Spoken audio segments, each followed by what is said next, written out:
जित इंद्रिय जित मद बने, जित भव विजित कषाय। अजित नाथ जी को नित नमु, अर्जित दुरित पलाय। को पल पल पल को पले, वन में ऋतुपति आए। पुलकित मम जीवन लता, मन में जिन पद पाए। अहिंसा परमो धर्म की परम पूज्य आचार्य भगवंत गुरुदेव श्री विद्यासागर जी महाराज की, वर्तमान आचार्य परमेष्ठी मुनिराज श्री समय सागर जी महाराज की, समस्त मुनि संघ की।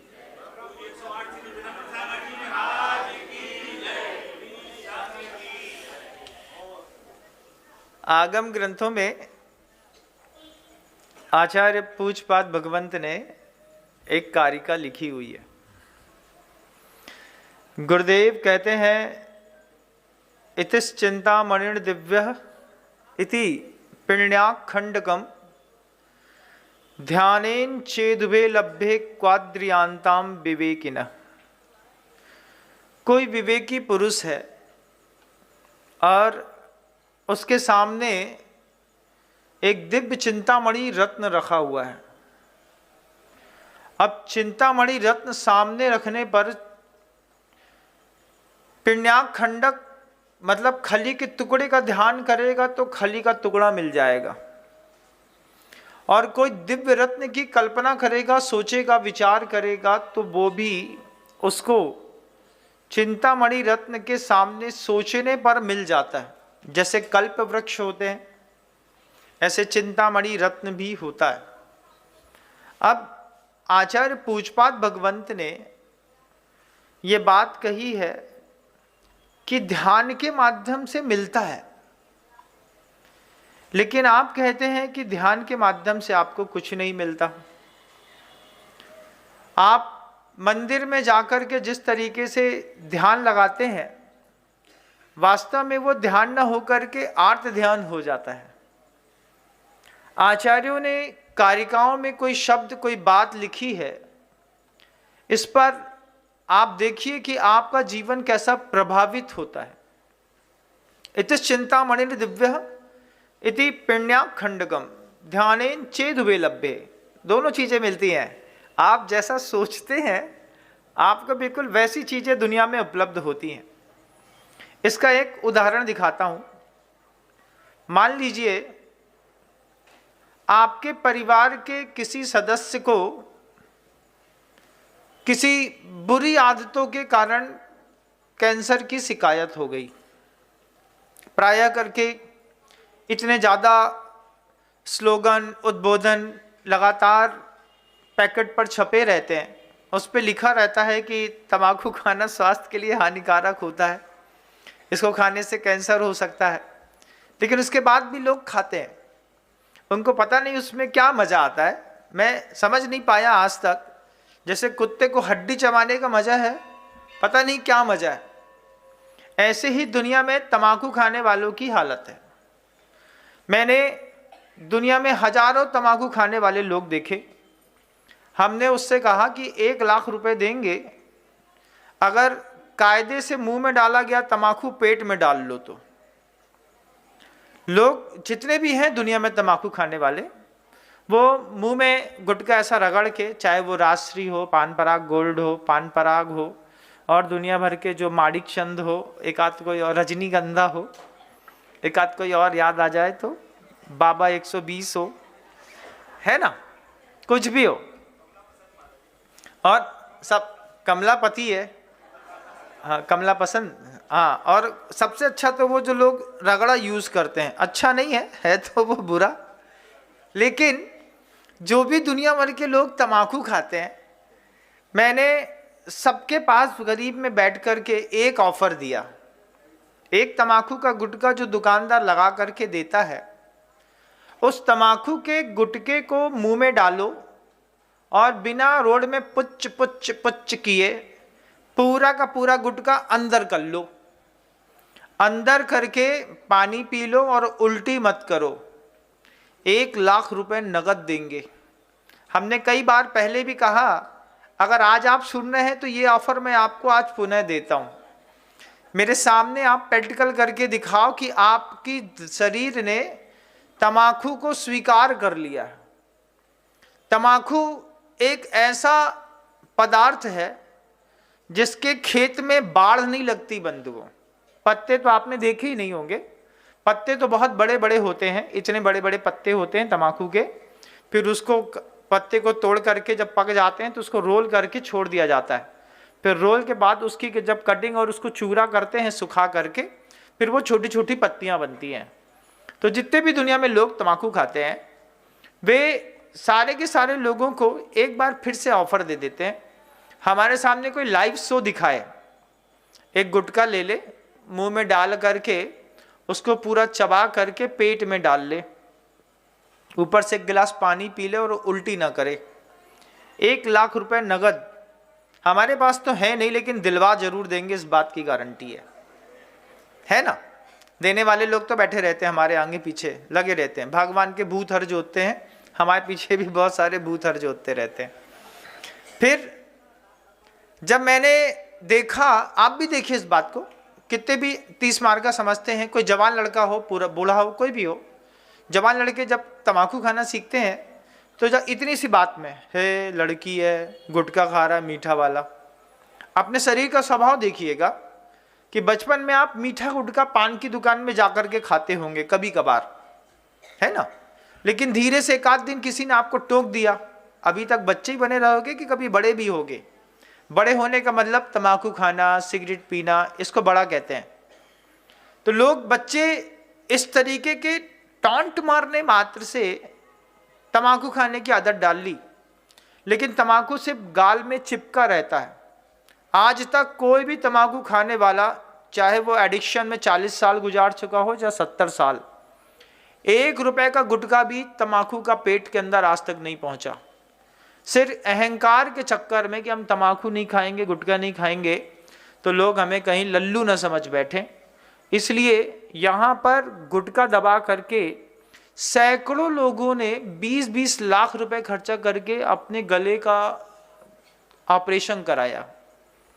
ऐसा कोई व्यक्ति, ध्यानेन चेदुबे लब्बे, मुद्दे बात तो उधर पे है। मैं ये बात ये जरूर बताना चाहता हूं कि तम्बाकू खाने वालों ने आज तक पेट में तम्बाकू का इतना सा रस भी नहीं पहुंचाया, 1 बूंद भी नहीं पहुंचाया। कोई 1 बूंद भी तम्बाकू का रस नहीं पहुंचा सकता पेट के अंदर। हम आपको बताते हैं, हमारे महासागर जी महाराज जी थे, तो वो तम्बाकू खाते थे। उनके साथ उनके कांख के नीचे एक मचला चलता था। मचला समझते हैं?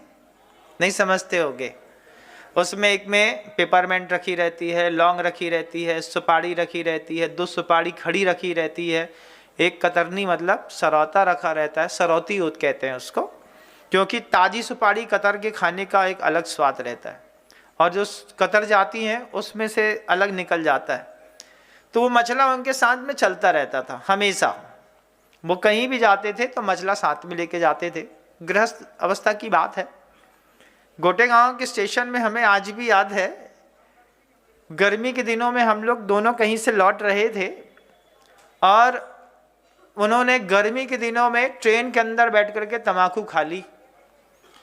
झटका लगा, तम्बाकू का गुटखा अंदर चला गया। उसके बाद तो मजे आ गए। उसके बाद जब कभी भी आपका अपराध चरम पे आकर के फूटता है तो फिर आप एक बार तो संकल्प कर लेते हैं कि आज के बाद ये पाप नहीं करेंगे। जब पसीना पसीना हो गए गर्मी में, तो पसीने पसीने होने के बाद उन्होंने संकल्प कर लिया कि आज के बाद तम्बाकू नहीं खाएंगे। हमने कहा बहुत अच्छी बात है, तो ये मसला उठा के फेंक दो। बोले अभी रखा रहने दो, उसमें पेपरमेंट रखी है। ठीक है। उसके बाद दूसरे दिन सुबह हुए नहीं कि फिर उसी तरीके का उपक्रम चालू हो गया।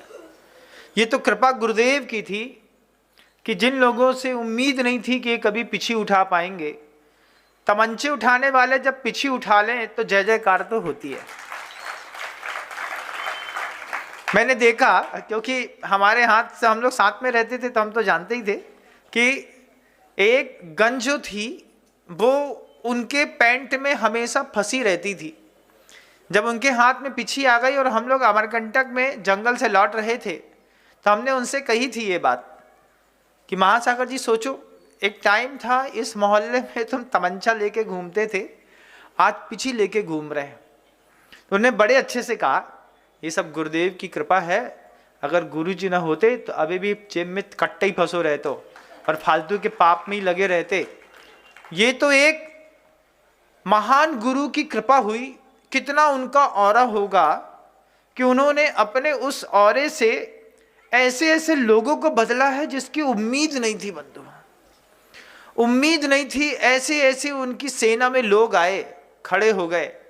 और सबसे बड़ी बात, आज भी ऐसे लोग वफादारी के साथ गुरु जी की सेना में खड़े हैं। और वो बात मैं कह रहा हूं कि आप तमाकू मुंह में डाल सकते हैं, पेट में नहीं डाल सकते, निर्विवाद सत्य है और जीवन भर बना रहेगा। तमाकू के खेत में बाढ़ नहीं लगती।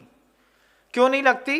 क्योंकि गधा भी जाता है तो ऐसा उसको अपनी नाक से मुंह उल्टा करके सूंघेगा और देखेगा कि तमाकू है नहीं खानी है। तो तमाकू के खेत में कभी बाढ़ नहीं लगती, कोई जानवर नहीं खाता। अब जिस तमाकू को जानवर नहीं खाता उसको भी इंसान खा लेता है।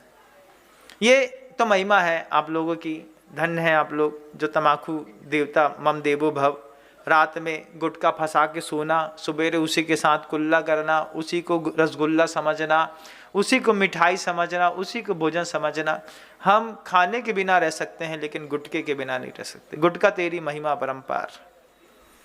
तो घर के अंदर वो जो बात मैं कह रहा था, ध्यानेन चेदुवे लभ्य क्वाद्रियांतराम विवेकिन। मान लीजिए आपके घर के अंदर किसी को तमाकू खाने के कारण कैंसर डिटेक्ट हो गया। अब कैंसर डिटेक्ट होने के बाद उसका इलाज हो गया। इलाज होने के पूरे प्रोसेसिंग पीरियड को आपने अपनी आंख के सामने देखा। अब आपका जो विचलित मन है वो बार बार एक चीज सोचता है। मन आपका सोचता है, आज भी आप इस बात को नकार ही नहीं सकते हैं। मन सोचता है कहीं ऐसा तो नहीं कि हमको हो जाएगा। दुनिया भर में लोगों को देखते हैं ना, इनको फलानी आंख का कैंसर हो गया, इनको टीबी हो गई, इनको हड्डी का कैंसर हो गया, इनको जांग में हो गया, इनको कहीं कुछ गैंग्रीन हो गया। तो जब कभी भी आप अपने परिवार के किसी सदस्य को किसी बीमारी से ग्रस्त देखते हैं तो आपके मन के अंदर लगातार एक भावना उठती है, भैया हमारे बब्बा को भी बहुत हो, फिर बड़ी मम्मी को होगा तो अब इनको होगा है, कहीं ऐसा तो नहीं कि हमको भी हो जाएगा। ये क्या है? इसको क्या कहते हैं? आचार्य कहते हैं हाइपोकॉन्ड्रिया फोबिया। ये हाइपोकॉन्ड्रिया डिसीज जो है, घटना कभी आपकी जिंदगी में घटी नहीं है लेकिन आप लगातार उसका चिंतन करते हैं। चिंतन लगातार करते करते करते करते आप कभी तंबाकू खाई नहीं, आपने तो लौंग भी नहीं खाई, आप तो बहुत अच्छे हैं, इलायची भी नहीं खाते, लौंग नहीं खाते, महाराज उबला पानी पीते हैं। उबला पानी पीने वाले लोग भी हाइपोकॉन्ड्रिया डिसीज के आदि शिकार हो सकते हैं। दुनिया में कोई भी घटना घटती है उस घटना को वो अपने ऊपर लेते हैं और इसके लिए कोई जवाबदार नहीं रहता। आचार्य श्री जी कहते थे इसका मन स्वयं से विचलित हो गया है। एक विचलन है मन के अंदर, वो आप खुद पैदा करते हैं। हमको तो नहीं हो जाएगा, हमको तो नहीं हो जाएगा। अब आप इस बात को बोलते नहीं है लेकिन इस बात को आप निरंतर सोचते रहते हैं, सोचते रहते हैं, सोचते रहते हैं, सोचते रहते हैं। ऐसा होता है जब आपके प्रिय को कोई किसी प्रकार का रोग हो जाता है तो आप बहुत कॉन्शियस हो जाते हैं उस रोग के प्रति। और ये बात बिल्कुल तय है कि मन में सोची हुई बात शरीर में आज नहीं तो कल प्रकट होती है, लेकिन शरीर में प्रकट हुई बात मन तक कितनी ले जाना ये आपकी जवाबदारी होती है। अगर आपकी जवाबदारी में नहीं है ऐसा, आपने सोचा अब शरीर में हो गया है तो मरना ही पड़ेगा। दुनिया भर के बहुत सारे ऐसे लोग हैं जिनको कैंसर हो जाता है। कैंसर होते साथ ही उनकी एक धारणा बन जाती है, क्या? अब तो नहीं बचेंगे, अब तो मरना ही है, अब तो मर ही जाएंगे। मैं दुनिया भर के लोगों से कहता हूं इस बात को, कैंसर बीमारी है, कोई सजा नहीं है कि भोगनी ही पड़ेगी। बीमारी है, इलाज कराएंगे तो ठीक हो जाएगी। लेकिन जिसको हाइपोकॉन्ड्रिया डिसीज होती है, स्वयं से स्वयं के लिए जो विचलित मन होता है, वो व्यक्ति लगातार सिर्फ एक ही चीज सोचता है, हमारे साथ हो गई तो, हमारे साथ हो गई तो, हमारे साथ हो गई तो। फिर दूसरी एक और बड़ी बात होती है जिसको कहते हैं गलत प्रार्थना। मंदिर जाकर के वो व्यक्ति अपने पति के बारे में सोचता है, पति पत्नी के बारे में या बच्चों के बारे में, हे भगवान उन्हें हो गई, हमारे लड़का को ना हो जाए। आप बोलते हैं ऐसा और सोचते हैं कैसा? सोचते हैं अगर हो गई तो फिर आप इस बात को गौर करिएगा कि गुरुदेव पूज्यपाद भगवंत ने कारिका लिखी है, इतिश् चिंतामणिर् दिव्य इति पिण्याक खंडकम ध्यानेन चेदुबे लभ्य क्वाद्रियांताम विवेकिनः। जो विवेकी व्यक्ति है उसके लिए कहा है कि ध्यान के माध्यम से दोनों मिलते हैं। आप ऐसा अपने बारे में गलत क्यों सोचते हैं? मैं एक बार आपसे पूछूं, जवाब दीजिएगा। आप ऐसी कितनी सारी डिसीज हैं, मान लीजिए आपके घुटने में, एड़ी में दर्द होने लगा थोड़ा सा, थोड़ी देर के लिए पानी में ज़्यादा काम कर लिया होगा या फिर वायु विकार बढ़ गया होगा, अब एड़ी में दर्द हो गया तो आप क्या सोच रहे हैं? कहीं ऐसा तो नहीं कि हमारा भी यूरिया और पोटेशियम बढ़ गया है? दो नए शब्द आ गए ना दुनिया में। अभी तक बहुत कम सुनाई देता था, अभी 2-3 सालों से ज़्यादा सुनाई देने लगा। महाराज अंगूठे की हड्डी चौड़ी हो रही है, उसमें दर्द होता है। अब दर्द होता है तो पहले के ज़माने में क्या करते थे बताओ? नमक मिला करके, सरसों का तेल में नमक मिलाया और मिला करके 2 उंगली ऐसे डुबोई, ऐसे छिटकी और अंगूठे से उसको अच्छे से 3 बार मसल दिया और थोड़ी सी सरसों के तेल और नमक की वयावत्ती करने मात्र से वो जो घुटने का, एड़ी का दर्द था, थोड़ी मालिश हुई। मर्दन होने से अंदर अगर वायु स्थान बना हुआ है तो वो वायु स्थान जैसे वहां से स्खलित हुआ, दर्द ठीक हो गया। लेकिन आप दूसरे की हालचाल पूछने में व्यस्त रहते हैं, क्या चल रहा है, क्या बताएं, हमारे तो फ्रोजन शोल्डर हो गया है, L4 L5 बिल्कुल डिस्टर्ब हो गई है, फिजियोथेरेपी के यहाँ जाना पड़ता है, जो हाथ ऐसा बिल्कुल लूला टाइप को इधर पे बंधा हुआ है। अब आप देख रहे हैं, आप देखते देखते सोच रहे हैं कहीं ऐसा तो नहीं कि हमारे भी गर्दन में ऐसी दर्द हो जाएगा। अचानक पता चलता है, ऐसा देखो यहाँ पे गर्दन अटक गई, यहाँ पे जैसे सटकी वैसे ही एक दिन तक तो ठीक था, शाम होते होते आपके मन के अंदर वो बात गहराई से उतरी, ध्यानेन चेदुबे लब्बे। मैं आपको वो चीज़ दिखाता हूँ, देखना, देखिएगा। हम दूसरे की हिंसा तो करते ही हैं, अपने बारे में भी अपनी हिंसा भी कम नहीं करते हैं। हम जब अपने बारे में, अपने शरीर के बारे में, अपने परिवार के बारे में गलत सोचते हैं, उस गलत सोची हुई शक्ति का भी प्रभाव पड़ता है बंधु। कैसा गजब प्रभाव पड़ता है? आप बार बार सोच रहे हैं कि आपके अंगूठे जो टेढ़ा हो रहा है, उम्र का पड़ाव भी होता है, साइटिका के दर्द भी हो सकते हैं, लेकिन अगर आपने एक बार सोच लिया कि इसमें कहीं ऐसा तो नहीं कि यूरिक एसिड बढ़ गया है और इसमें इस तरीके की कोई बीमारी हो गई हो। अब पता चला पेट में कोई बीमारी हो गई, पेट में दर्द हो रहा है पथरी का, और तुम सोच रहे हो क्या कहीं ऐसा तो नहीं कि लीवर में कैंसर होगा।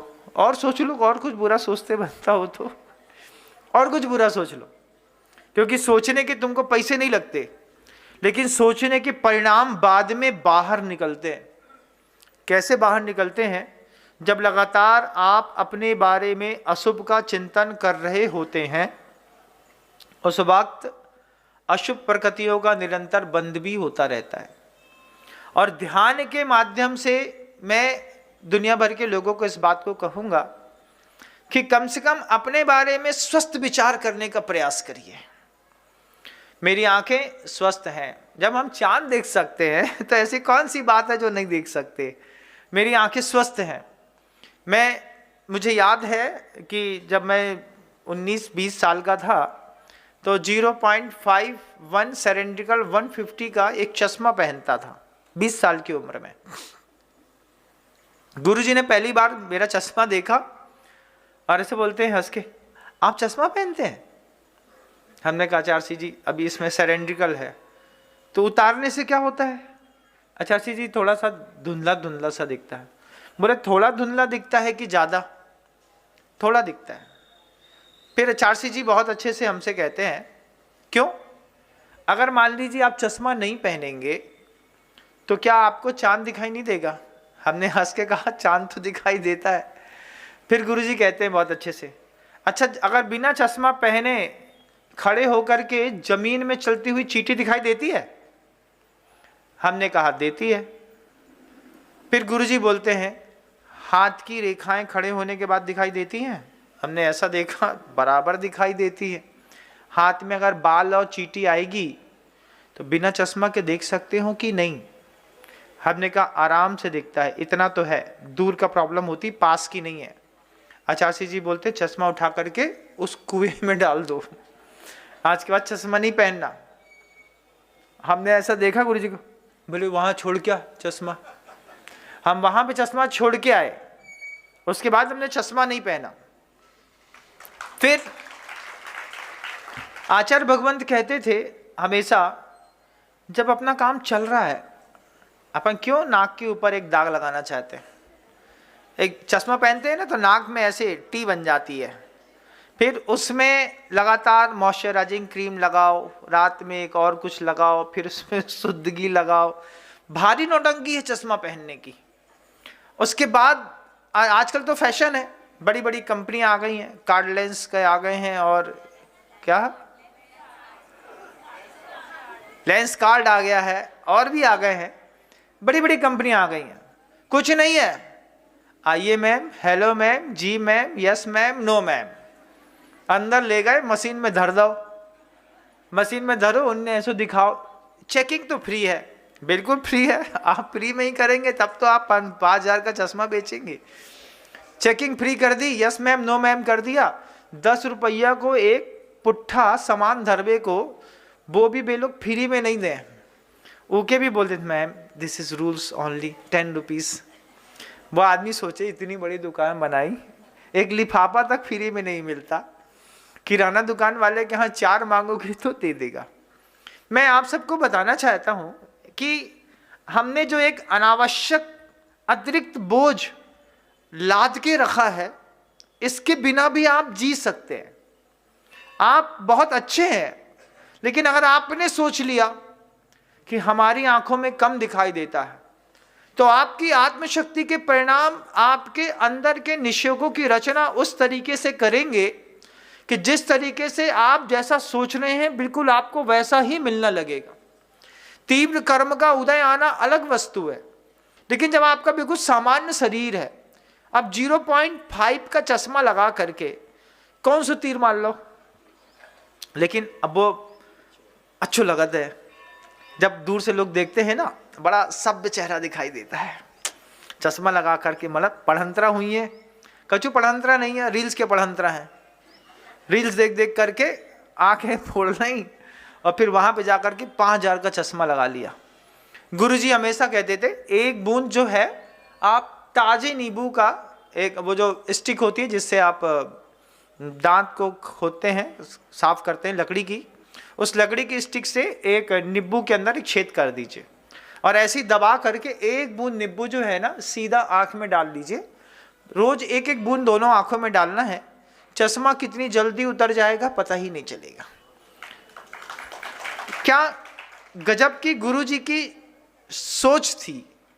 वो खुद डालते थे, हम लोग नहीं डालते थे। नींबू डालते थे ना, अब तो पहली बार में जलन करता है। कोई भी चीज है पहली बार में अच्छी हो या बुरी, दिल में आंख में जलन तो करती है, फिर बाद में वो धीरे धीरे एडजस्ट हो जाती है। मेरी बातों के गहरे अर्थ होते हैं, है ना। कोई भी वस्तु हो, अच्छी हो या बुरी, आंख में पहली बार तो जलन करती है, जब आप चमचमाती हुई कोई बढ़िया सी बुलेट देखते हैं, पहली बार तो जलन करती है, अच्छी है ना, जलन करती है। बुरी वस्तु भी पहली बार में तो जलन करती है, बाद में उसके साथ रहने की आदत धीरे से पड़ जाती है।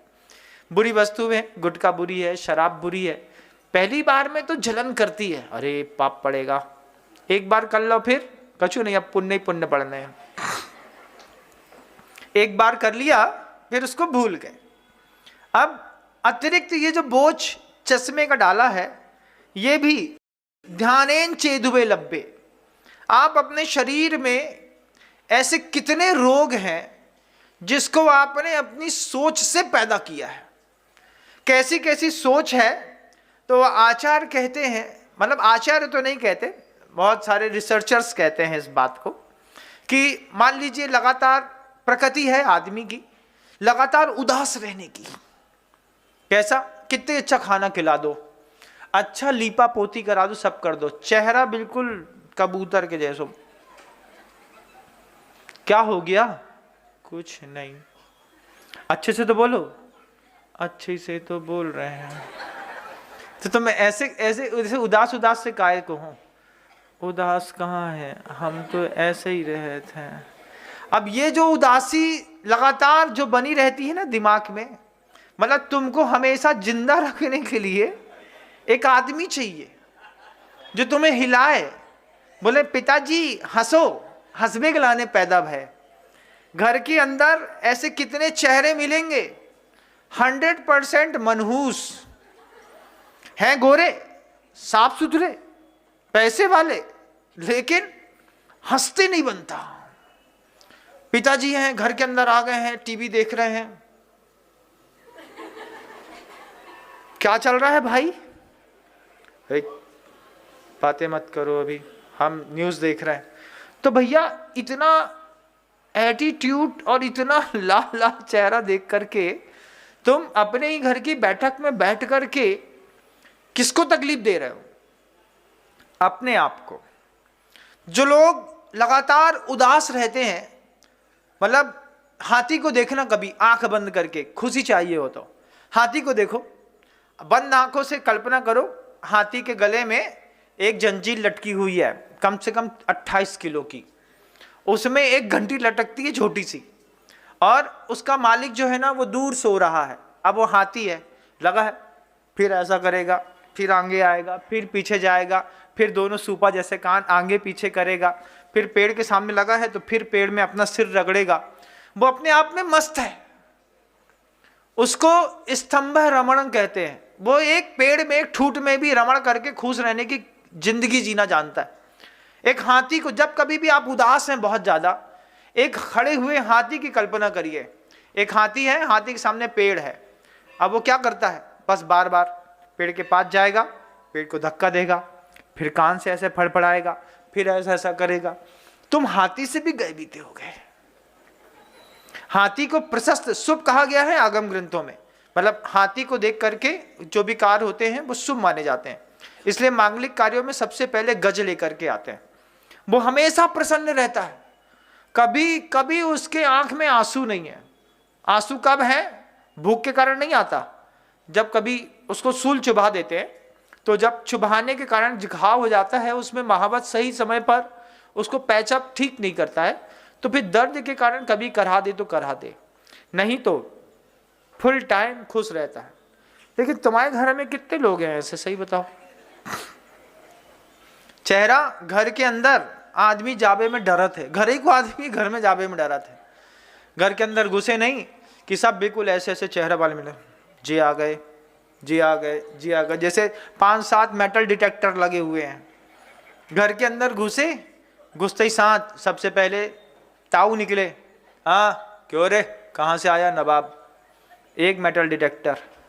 अंदर घुसे नहीं कि मम्मी दूसरा मेटल डिटेक्टर, अंदर घुसे नहीं कि सगी बहन तीसरा मेटल डिटेक्टर, और सूक्ष्म वाला कहाँ गई थी, सही बता, कहीं नहीं गए थे, दिमाग खराब मत करो, अभी मम्मी को समझाने दो पहले। अब वो मेटल डिटेक्टर हैं सब, कोई एक दूसरे के तीसरे के। घर इसको नहीं कहते, घर कहते हैं जहां पर एक दूसरे पर विश्वास के साथ आश्वस्तता रहती है इस बात की, जो लोग जहां पर नियुक्त हैं वे अपना काम बहुत खूबसूरती और सही तरीके से कर रहे हैं। इसको परिवार कहते हैं। संघ भी ऐसे ही होता है जहां पर एक दूसरे पर अति विश्वास रहता है कि जो भी हो रहा है सही हो रहा है।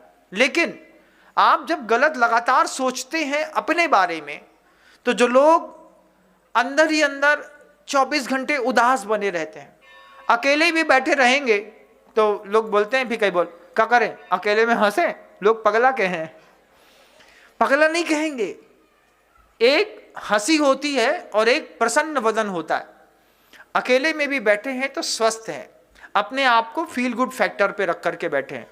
लेकिन आपने आपको फील गुड फैक्टर में रखने के लिए लगातार अगर मोबाइल चलाना पड़ता है, लगातार टीवी देखनी पड़ती है, लगातार मान लीजिए आपको फोन में बात करने पड़ते हैं, इसका मतलब है कि आगे चल करके आपके लंग्स में बहुत जल्दी प्रॉब्लम होने वाली है।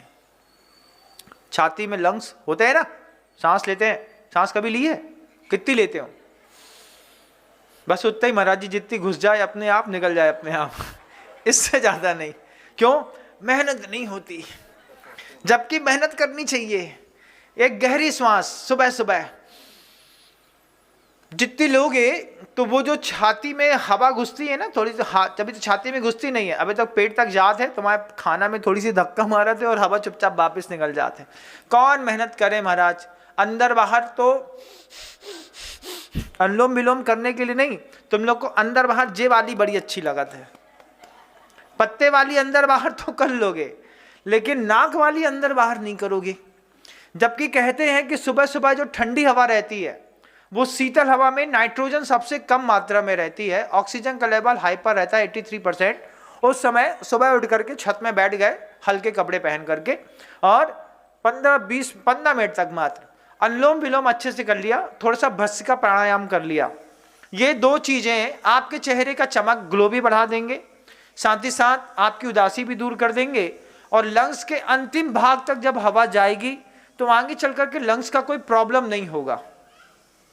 लेकिन आपको अपनी उदासी दूर करने के लिए लगातार स्नैपचैट, लगातार फेसबुक, लगातार आपको दूसरा और क्या होता है, इंस्टाग्राम, हाँ वो लाल पीली नीली हरी, पहले लूडो में खेलते थे हम लोग, हरी हराबे लाल जिताबे नीली पीली टक्कर खाबे, अब वो सब ऐप में आ गए हैं। लाल वाला ऐप अलग है, हरा वाला अलग है, पीला वाला अलग है, नीला वाला अलग है, इसी में घुसे रहते हैं ना, और उसी से अपने आप को संतुष्ट समझते हैं। तो समझना कि उदासी जीवन में बढ़ती चली जा रही है, आगे चल के लंग्स की दिक्कत होने वाली है। अगर गहराई पे इस बात को उतर गई तो लंग्स की दिक्कत 100% पक्की है, किसी भी दिन टीबी डिटेक्ट हो जाएगी और दूसरे दिन से 9 महीने का एक कोर्स शुरू हो जाएगा, 2 महीने का एक्स्ट्रा। फिर कुछ लोग होते हैं बहुत जिद्दी स्वभाव वाले, जिद्दी स्वभाव वाले बिल्कुल क्रूर जैसे रहते हैं। जो जिद्दी स्वभाव रहता है लेकिन अपनी जिद सामने प्रदर्शित नहीं कर पाते। देखिएगा, जिनके घुटनों में दर्द है वे सब जिद्दी स्वभाव के लोग हैं। अगर आप अपना जिद्दी स्वभाव छोड़ करके थोड़ा वात्सल्य को लेकर के लाने की कोशिश करेंगे और अपने बारे में अच्छा सोचेंगे, जिद्दी स्वभाव वालों की जिद कैसे दूर हो सकती है? कोई पूछो, महाराज जी कैसे दूर होगे? जिद्दी स्वभाव तो है। आप दुनिया में अपने लिए तो सत्यनिष्ठ बनिए, दूसरे से कुछ भी झूठ बोलिए तो कोई बात नहीं है, लेकिन अपने लिए तो सच बोलिए। कि अगर आपका कोई जिद्दी स्वभाव है, किसी चीज पे अड़ गए सो अड़ गए, अब अड़े हैं तो अब नहीं ठीक करेंगे, करके रहेंगे करके रहेंगे करके रहेंगे, करके रहने की आप आदत डाल के देखिएगा, आपको मजा आएगा। धीरे धीरे जो घुटने के बीच का लुब्रिकेंट है वो आपका जिद्दी स्वभाव पूरा खा चुका होगा। उसके लिए क्या करना? उसके लिए सबसे पहला काम है परिवार का वह सदस्य जिसके प्रति आप बुरा सोचते हैं। कहां का? पड़ोस का नहीं, परिवार का। परिवार का वह सदस्य जिसके बारे में आप लगातार अशुभ का चिंतन करते हैं और बुरा सोचते हैं। मंदिर में जाकर के भगवान के सामने बैठ करके हाथ जोड़ करके भावना भाव, भगवान उसका भला हो, अच्छे शब्दों में बार बार बोलना पड़ता है, भगवान उसका भला हो, उसका भला हो, उसका भला हो। उसका भला हो बोलना मात्र नहीं है, उसको फीलिंग आनी चाहिए। जैसे मान लीजिए जब हम किसी से क्षमा माड़ी के दिन क्षमा मांगते हैं तो हमने बोल तो दिया, खम्मामी सब जीवानाम सभ्य जीवा खमंतु में मित्य में सब बुदेशु बैरम मध्यम न कैणवी, बोल दिया आपने। लेकिन आप जब क्षमा मांगते हैं सामने वाले को फीलिंग कैसी आती है? सामने वाले को क्या बोल रहे हैं? जी आ गए, एक कार्ड भेज दे हैं, एक फोन कर दे, भैया कछु गलती हो गई हो तो क्षमा कर दइयो। उनमें भी इतनी तेज क्षमा मांगी जा रही है कि क्षमा भी तमाचा जैसू लग रही है। लेकिन उसके बाद भी आदमी क्या बोलता है, अरे हो कम से कम बड़े ताऊ को फोन तो आ गो, तो क्षमा माड़ी को कार्ड आ गो, फोन आ गो, बड़ी बात हो गई। इसको क्षमा माड़ी नहीं कहते। क्षमा माड़ी कहते हैं जब आप किसी से क्षमा मांगते हैं तो आपको ये तय करना होगा कि मेरे शब्दों, मेरी टोन, मेरी आवाज, मेरे आंसू को देख करके सामने वाले को फीलिंग कैसी हो रही है। अगर वो फीलिंग तक उतर गया, जैसा आप देना चाहते थे वैसा उसने ले लिया, तो फिर क्षमा माड़ी पक्की है। लेकिन अगर आपने सिर्फ शाब्दिक क्षमा मांगी है तो निश्चित मानिएगा ये उपक्रम अभी एक बार आपको और करना पड़ेगा। जब आपका जो जिद्दी स्वभाव है, उस जिद्दी स्वभाव के चलते जब आप लगातार अपने घरों में किसी व्यक्ति से अड़ जाते हैं और जिद पे भिड़ जाते हैं, अब तो हम देख के रहेंगे, करके रहेंगे, कर लो तुम्हें जो करना है। लेकिन ये बात तय मानना कि तुम्हारे ना घुटने बचने वाले हैं, ना तुम्हारे L4 L5 बचने वाली है।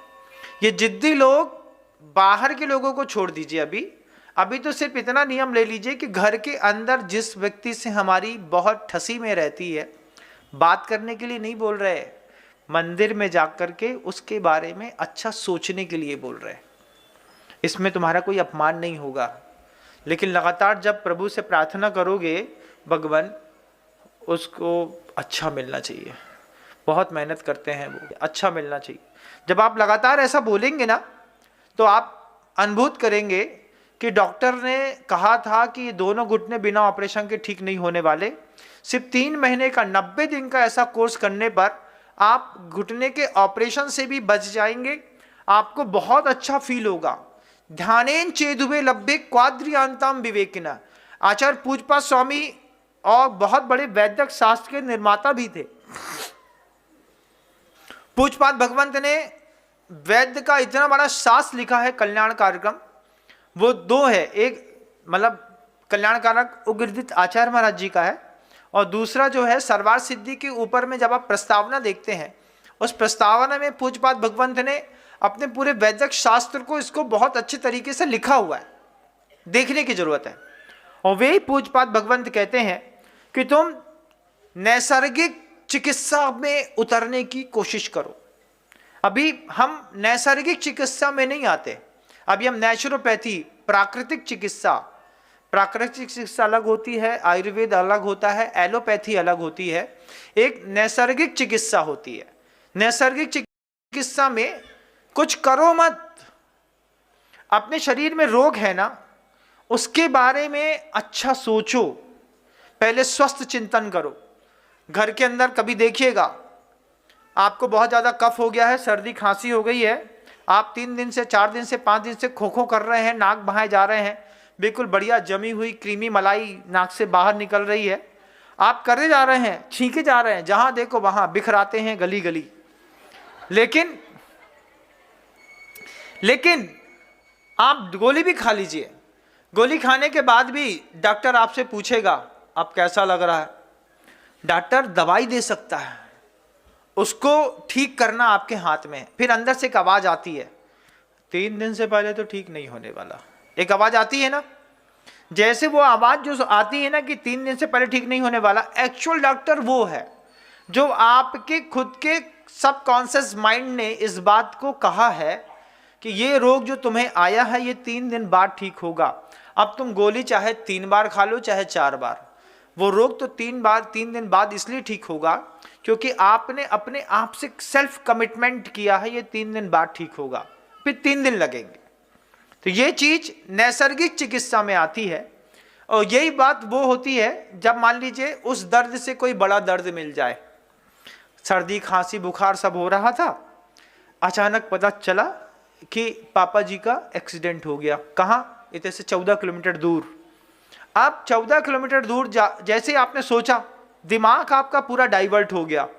अभी तक आपकी उपयोग की शक्ति आपकी सर्दी खांसी बुखार में थी, उपयोग की धारा बदली, उपयोग आपका बदला। आप देखेंगे कि 18 किलोमीटर दूर जाने तक में एक बूंद भी आपकी नाक नहीं टपकी, वहां जाकर के आपको खांसी नहीं आई। क्यों? उपयोग बदल गया। ध्यान में अभी तक हमारी बीमारी दिख रही थी, अब ध्यान में बीमारी से बड़ी कोई वस्तु दिखने लगी, दूसरे की परेशानी। और जैसे ही उपयोग उस तरफ गया, ये रोग आपके बिना बोले ही ठीक हो गया।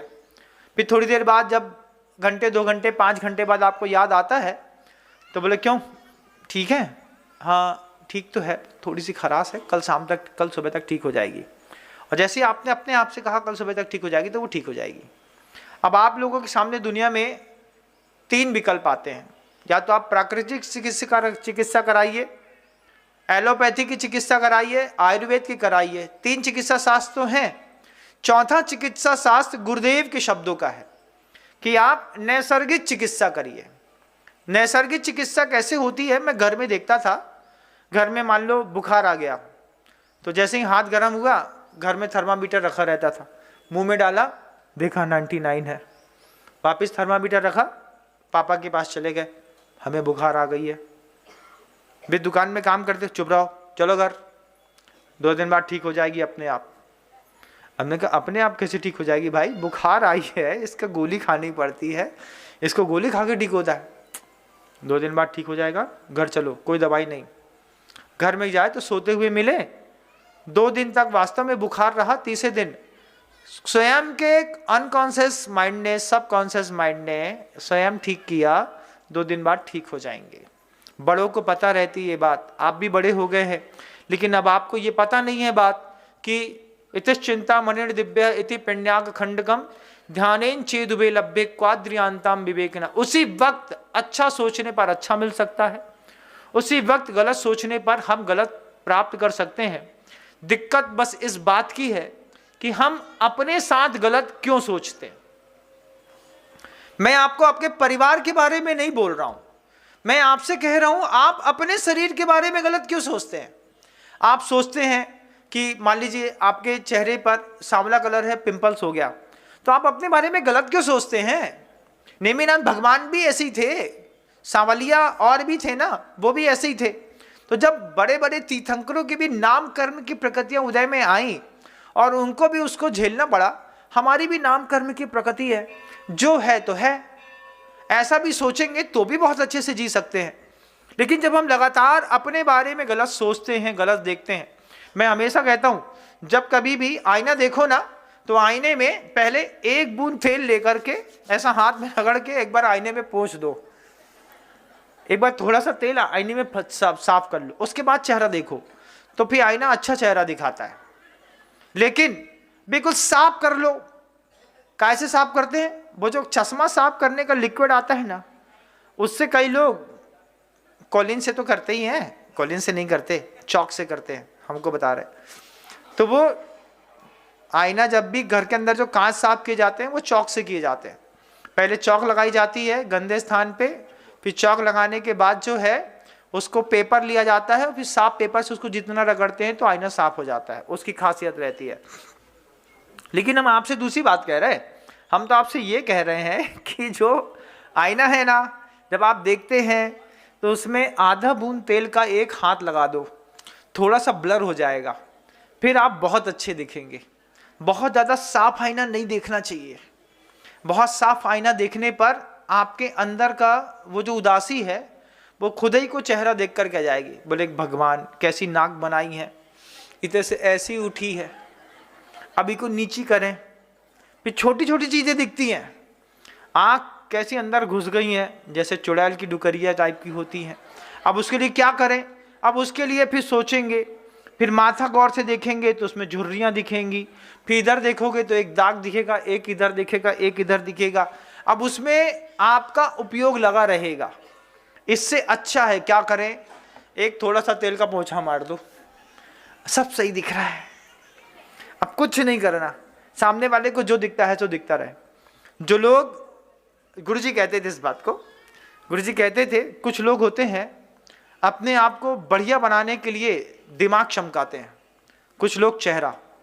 तो आपकी अगर दिमाग चमकाने वालों में गिनती है तब तो बहुत अच्छी बात, लेकिन अगर चेहरा चमकाने वालों में गिनती है तो फिर एक बार सोचना चाहिए। दूसरी बात और भी कहूँगा, उदासी लंग्स को खराब कर देती है।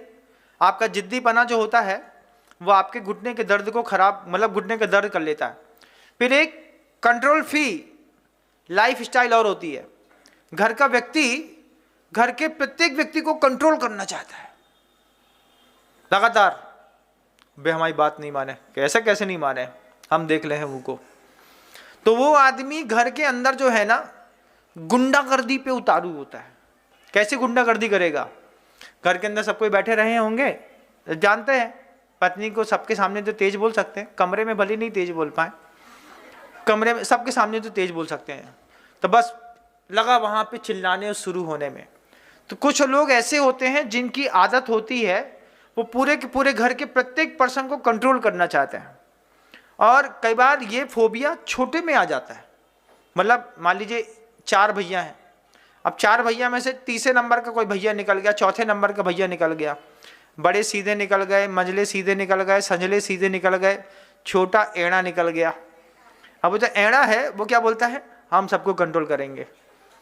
और जैसे भी कंट्रोल करने की कोशिश करते हैं और जब लोग कंट्रोल में नहीं आते हैं, तो जब आप लगातार अपने घर को एक एक सदस्य को कंट्रोल करने की कोशिश करेंगे और आप बच्चे आपके कंट्रोल में नहीं आएंगे, क्योंकि हर जनरेशन आपकी जैसी सोचती नहीं है।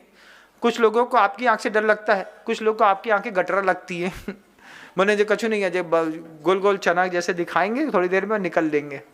जब कोई आपको भटा के भाव नहीं पूछता घर के अंदर, तब आपको कैसा लगता है, इसको हमारे गुस्से का फर्क ही नहीं पड़ता है।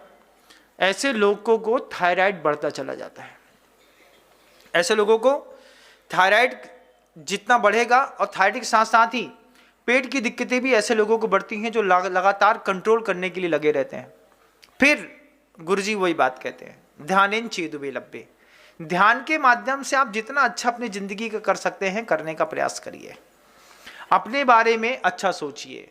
किसी और की बात ही नहीं कर रहा हूं मैं आज, ना मैं भगवान की बात कर रहा हूं, ना मैं आपके परिवार के दूसरे सदस्य की बात कर रहा हूं, ना मैं पड़ोसी की बात कर रहा हूं, ना समाज की बात कर रहा हूं, ना अपनों की बात कर रहा हूं।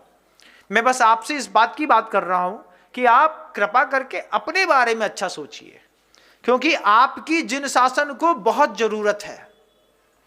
आप रहेंगे तो धर्म रहेगा, आप रहेंगे तो महावीर जयंतियां रहेंगी, पर्युषण पर्व रहेंगे, मुनिराज के पड़गाहन के पावन पवित्र दृश्य रहेंगे, आप रहेंगे तो संबित शिखर जी रहेगा, आप रहेंगे तो गिरनार जी रहेगा, आप रहेंगे तो जिन शासन के साधु रहेंगे, आप रहेंगे तो ये बड़े बड़े जिनालय रहेंगे, आप रहेंगे तो क्या नहीं रहेगा। और आप भी चले गए तो आप चले गए इस तरीके के गलत विचारों के साथ आर्त ध्यान करते हुए, एक दिन पर्याय छोड़ दी, जीव तो मरता नहीं, अगली पर्याय में फिर नया धंधा शुरू करेंगे, फिर अगली पर्याय में कुछ नया संग्रह की भाग दौड़ चलती रहेगी। उससे अच्छा है जिनकुल मिला है। इस जिनकुल में संवर और निर्जरा 2 बहुत महान शब्द है। इन 2 शब्दों में जीने की कोशिश तो करके देखिए ना, कि मुझे दिन में 1 घंटा निर्जरा स्थान बनाना है, सिर्फ 1 घंटा, ज़्यादा नहीं। 1 घंटा निर्जरा स्थान कैसे बनाना है, तो आप उसमें माला फेर सकते हैं, आप उसमें स्तोत्र पाठ कर सकते हैं, आप 1 घंटे के निर्जरा स्थान में आप जाकर के प्रभु जी के मंदिर में जाकर के पूजा कर सकते हैं, आप उस समय ध्यान कर सकते हैं, सामायिक कर सकते हैं, आप उस समय कुछ अच्छा सोच सकते हैं, कुछ अच्छा पढ़ सकते हैं। 1 घंटे का निर्जरा स्थान, 1 घंटे का संवर, ऐसा भी कल्पना करके अगर जिंदगी को थोड़ा और व्यवस्थित तरीके से डिवाइड किया, आपको लगेगा कि गृहस्थी भी कम लाजवाब नहीं है, उसकी भी खूबसूरती बहुत अच्छी है। लेकिन उसकी खूबसूरती बदसूरती में तब बदलती है जब घर के अंदर हर चीज रहती है लेकिन धर्म नहीं रहता। आचार्य श्री जी ने एक बात, बहुत अच्छी बात कही थी। गुरुदेव कहते थे कि टीवी में जितने भी दृश्य दिखाई देते हैं, उस दृश्य को देख करके आपके मन के अंदर सच्चे भाव पैदा होते हैं। दृश्य झूठा, भाव सच्चा, कंट्रोवर्सी है। टीवी में जितना भी दिखाया जाता है सब झूठ दिखाया जाता है। ऐड में जितना दिखाया जाता है सब सही दिखाया जाता है, झूठ दिखाया जाता है। जो ऐड में पिज्जा होता है ना तुम्हारा, उसमें लाल कलर पोत देते हैं। टमाटर भी दिखाते हैं ना ऐड में, उसमें भी लाल कलर पोत करके दिखाते हैं। रियलिटी देखिएगा। तो गुरु जी कहते थे स्क्रीन पर जितना भी झूठा दिखाया जाता है, आदमी उसको सच्चा समझ करके सच्चे भाव पैदा करता है, और सच्चे भाव का परिणाम होता है कि जैसे सच्चे भाव पैदा करेंगे वैसी आपकी गति होने वाली है। और दुनिया में जितना भी सच दिखाया जाता है, रियलिटी की दुनिया तो बस यही है जो हम और आप सामने बैठ करके देख रहे हैं। ऑनलाइन वालों को भी हो सकता है स्क्रीन थोड़ा बहुत मैनिपुलेट करके दिखाएगी, लेकिन ऑफलाइन स्क्रीन वाले एक दूसरे का यथार्थ देखते हैं। अब यथार्थ देखिए कि संसार में मृत्यु होती है, यथार्थ देखिए कि मृत्यु के बाद घर में झगड़े होते हैं, यथार्थ देखिए तेरे के पहले बंटवारे हो चुके होते हैं, यथार्थ देखिए घर में विवाद होता है, यथार्थ देखिए कसाई का खेल हम घर के अंदर खेलते हैं। कितना यथार्थ है। इस यथार्थ को देख करके अगर जीने का प्रयास किया तो निश्चित रूप से सच्चे भाव जब पैदा होंगे तो गति भी होगी, अच्छी होगी। साधु यथार्थ देखता है, विजन। तुम क्या देखते हो? महाराज हमको कोई मिटा नहीं सकता। साधु क्या देखता है? दद्दा 3 साल की उम्र बची है, धीरे से सटक लोगे, तुम्हारे लड़के की हरकतें खराब हैं, ये पूरा का पैसा MCX में चला जाएगा। साधु को आपका यथार्थ दिखता है तो साधु आपसे कहता है वक्त रहते संभल जाओ, लेकिन आपको संभालने वाला तो गूगल बाबा है, आपको संभालने वाला तो वो डॉक्टर है। वो डॉक्टर भी कितना अच्छा है, महान है वो, आपको कितनी अच्छी उम्मीद में रखता है वेंटिलेटर पे। जैसे ही वेंटिलेटर में लग जाए ना, घर की कोई भी बॉडी, किसी भी इंसान की बॉडी वेंटिलेटर में 1.5 दिन रह ली, समझ ला 90% तो काम खत्म है। कई बार 95%, कई बार 100% काम खत्म है। वेंटिलेटर दिखा रहे हैं, लुपलुपा रही है, रोज के 1 लाख रुपए दो। जिस दिन डॉक्टर को लगेगा पैसा नहीं बचा इसके घर में, उसी दिन कहेगा ही इज नो मोर। 4 शब्द कहेगा, आप अपनी बॉडी उठाओ, लेकर के वापस चले आओ। यथार्थ में जीना सीखिए। और सबसे अच्छी सौंदर्य की बात यह होगी कि आप अपने साथ सही संवाद स्थापित करें, अपने शरीर को और अच्छा स्वस्थ रखें। शब्दों को विराम दूंगा। गुरुदेव श्री विद्यासागर जी महाराज जी की जय।